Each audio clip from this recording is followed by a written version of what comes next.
যে কালকে বলেছিলাম না যে আমার পিস্ততে একটা দিদি আর তার ছেলে মেয়েরা এসেছে, তো কালকে রাত্রিতেই বাড়ি চলে যাচ্ছিলো, বাড়ি বলতে মায়ের বাড়িকে। তো আমি বললাম যে না না আর যেতে হবে না, এখানেই খাওয়া দাওয়া করে এখানেই শুয়ে পড়ো, যেহেতু সোনা মায়ের পাপা নেই, আমিও তো একাই থাকবো। একা থাকবো বলা ভুল হবে, যদিও শাশুড়ি মা শুচ্ছে। তবুও বললাম যে দিদি ভাই তুমি তো কোনোদিনও আসো না, তাহলে আজকের রাত্রে না হয় আমাদের বাড়িতেই থেকে যাও। তো দিদি ভাইও বললো ঠিক আছে নিয়ে থেকে যাব। তো সেই কারণে থেকে গিয়েছিল। মা মিনিমাম ওই ভোর 5:30টার মতো বাজবে, ওই রকম টাইমে উঠে চলে গিয়েছে। তো দিদি ভাই খেপা খেপি ওরা সকলেই রয়েছে। কালকে যে নাড়ু করার তেলটি ছিল, মা বললো যে ওই তেলটিতে এই বেগুনিগুলি ছেঁকে দে। বেশ অনেকখানি বেগুনি করব ভাবছি, কারণ অনেকজনের রয়েছে, তো টুকিটাকি একটা দুটো করে নিতে নিতে বেশ অনেকখানি হয়ে যাবে। তো এই তেলটা অনেকটাখানি রয়েছে, তো সেই কারণে একটুকু কমিয়ে রেখে দিচ্ছি। অনেকটা তেলে দিলে তেলটা আসতেও অনেকক্ষণ টাইম লাগবে, আর বেগুনিগুলি হতেও অনেকক্ষণ টাইম লাগবে, আর শুধু শুধু গ্যাসটা এক্সট্রা নষ্ট হবে। তো সেই কারণে তেলটা অনেকটাই কমিয়ে রেখে দিলাম। হাই এভরিওয়ান, গুড মর্নিং, আবারও স্বাগত আমার একটি নতুন ভিডিওতে। আশা করি সকলে খুব ভালো আছেন আর সুস্থ আছেন, আর আমরাও বেশ ভালো আছি। আজ হলো শনিবার, আর এখন বাজবে ওই ঘড়ির কাঁটায় সকাল 6:30 মতো। এখন থেকেই আজকের ব্লগটি আমি শুরু করছি। আশা করছি আজকের ব্লগটি আপনাদের ভালো লেগে থাকবে। এই তেলটাই মনে হচ্ছে অনেকটা খানি বেশি হয়ে গেল। প্রথমে অল্প মতো দিয়ে দেখলাম যে তখনও পর্যন্ত তেল আসেনি, তারপরে একটুখানি এসেছিল। জানি না এতটা তেলে দিলাম কি যে হবে, বুঝতে পারছি না।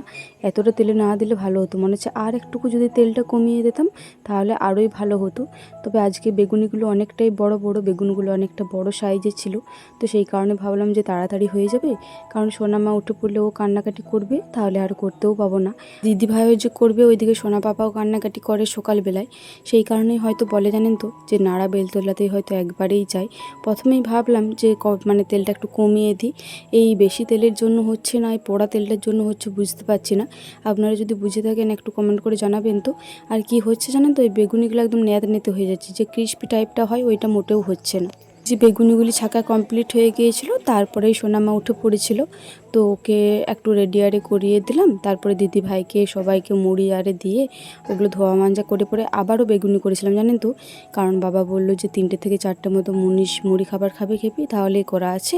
আমি বললাম না না, আমি তো বাড়ির জন্য করেছিলাম। তো আবারও কটা মতো বেগুনি করে দিয়েছিলাম। তারপরে এই মুহূর্তে রান্নাটা চাপাচ্ছি।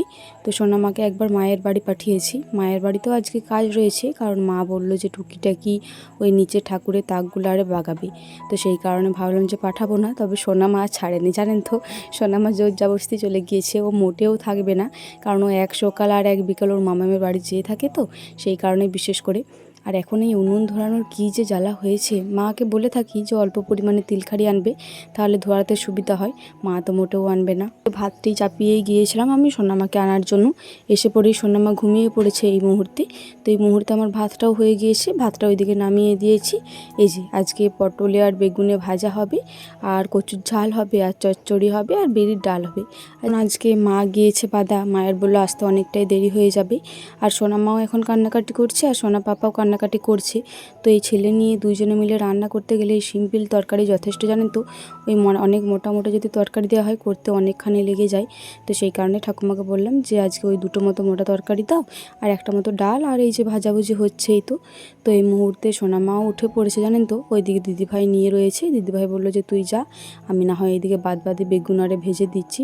তো দিদিভাই আবার কটা কাচাকুচি করেছে, আমি বললাম তুই না হয় ওগুলো মিলিয়ে দিয়ে চলে আয়, কারণ এখন ওই 12টা থেকে আবার জল নামিয়ে দিচ্ছে। তো এই এক সকাল যা রোদ দিল, ওতেই যা শুকাতে পারলেন। তো সেই কারণে আমি বিশেষ করে বললাম যে তুই না হয় জামা কাপড়গুলো মিলিয়ে দিয়ে চলে আয়, তারপরে না হয় তুই রান্নাশালকে আয়, আমি সোনামায়ের জন্য খাবারটা করে সোনামাকে খাইয়ে দেবো।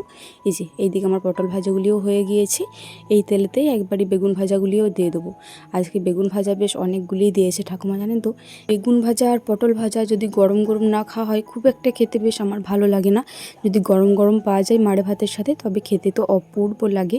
তবে আজকে ভাবছি যদি সময় পেয়ে থাকি, তাহলে মাড়ে ভাতের সাথে এই বেগুন ভাজা আর পটল ভাজা খেয়ে থাকবো। দিদিভাইও প্রচণ্ড পরিমাণে ভালোবাসে এই পটল ভাজা আর বেগুন ভাজা গরম গরম।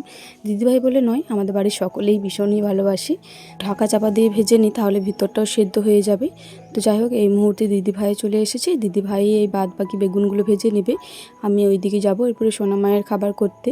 বেগুনগুলো খুব একটা বেশি ঢাকা চাপা দিতে হয় না, কারণ পটলটা সেদ্ধ হতে একটু বেশিই দেরি হয়। এই বেগুন সেদ্ধ হতে খুব একটা বেশি দেরি হয় না, তো সেই কারণে খুব একটা বেশি ঢাকা চাপা দেওয়ার দরকার নেই। ওই 1 থেকে 2 বার মতো ঢাকা চাপা দিলেই না বেশ ভালোভাবে বেগুনগুলো সেদ্ধ হয়ে যায় আর বেশ ভালোভাবে ভাজাও হয়ে যায়। এই যে আজকের ওই বাসটা এতটা পরিমাণে জ্বলছিল, তো সেই কারণে দিদিভাই একটু বার করে ওই উনুন গুঁড়াটাতেই রেখেছে। এই মুহূর্তে বেগুন ভাজাটিও হয়ে গিয়েছে।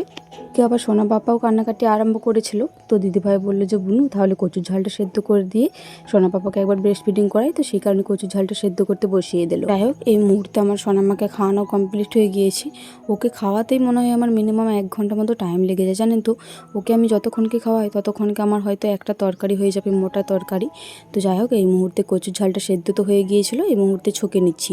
অল্প পরিমাণে জিরে আর লঙ্কা ফোড়ন দিলাম, তারপরে ওই কচুর ঝালের যে সেদ্ধটা ছিল সেদ্ধটা দিয়ে দিলাম। আর কচুগুলি যদি অল্প পরিমাণে ম্যাশ না করি খুব একটা খেতে ভালো লাগবে না, তো সেই কারণে কচুগুলি অল্প পরিমাণে ম্যাশ করে দিচ্ছি। তো এই যে এই মুহূর্তে অনেকটাই ম্যাশ হয়ে গিয়েছে, এর থেকে আর বেশি ম্যাশ করব না, না হলে একদম পুরো সেই চাপচাপ ঝোল ঝোল একটা তরকারি হয়ে যাবে। আজকে বাড়িতে বড়িটা একদমই বাড়ন্ত, তো সেই কারণে ঠাকুমা বলল যে অর্পিতা 2টি মতো বিড়ির কলাই ওই তেলের মধ্যে ভেজে শিলনোড়াতে গুঁড়িয়ে নি। তো সেই কারণে টিনের বাটিতে অল্প পরিমাণে তেলে ভেজে পরে গুঁড়িয়ে নিয়েছিলাম, না হলে কড়াইয়ে ভাজলে তো ওইটা সগড়ি হয়ে যাবে। তো সেই কারণে ওই গ্যাসেতে অল্প পরিমাণে ভেজে পরে গুঁড়িয়ে নিয়েছিলাম।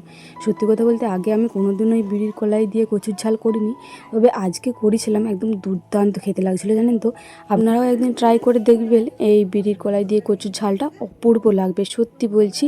ওই বড়ি বাদ দিয়ে একদিন কচুর ঝালটা এই বিড়ির কলাই করে দেখবেন, সত্যি বলছি দারুণ লাগবে। আজকে ঠাকুমার কথা শুনে করলাম, তো বেশ ভালো লাগছিলো, মনেই হচ্ছিল না যে বড়ি দিইনি বলে। তো ওই বিড়ির কলাইটা দেওয়ার পরে অল্প পরিমাণে ফুটিয়ে নিয়েছিলাম। এই যে এই মুহূর্তে নামিয়ে দিচ্ছি।